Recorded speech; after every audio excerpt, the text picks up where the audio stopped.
for your car.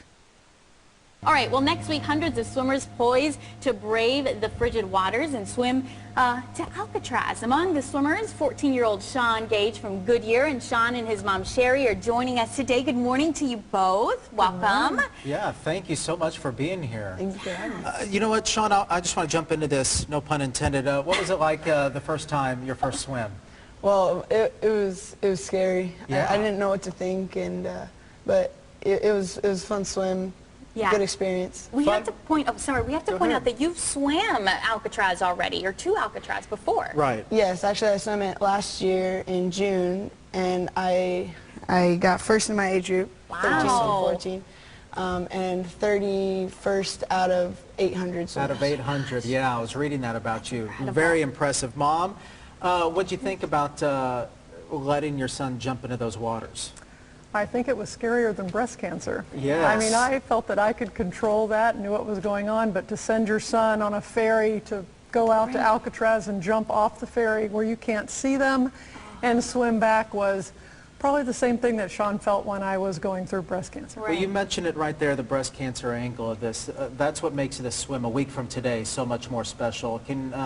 Sherry, why don't you start off by talking about the group that Sean is going to be swimming for?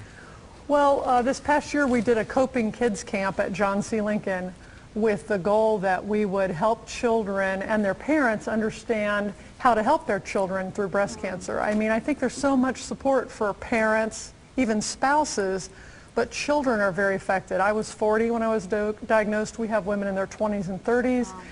And those children, it's a very scary experience. Sure. They also don't know what to think. So the Coping Kids Camp provides many things. They provide these little backpacks too, which are little bears, and inside of the bears are notes that mom and the child can put in here, like before surgery or before chemotherapy. Yeah. There's all kinds of helpful resources for the family. And Sean, you're contributing to this. Let me ask you this. When your mom went through this, what was it that you had to deal with, and what are you hoping to help these kids by contributing? Well, I just had to go with the fear of not knowing what was happening, and I really want to give these kids like hope that they know what their parents are going through, what their mothers are going through, what their grandmothers are going through, and they just are relieved and they know what's going on. They never are just out of it. Like I was in the black most of the time, in the dark. I didn't know what to do. But these kits in this camp will completely help these kids. That's incredible. Oh, I know your mom's proud of you. All of us from the sidelines are very proud of you. Final question, we got to be brief here. What is it like? I'll ask Mom. Well, first I'll start with you.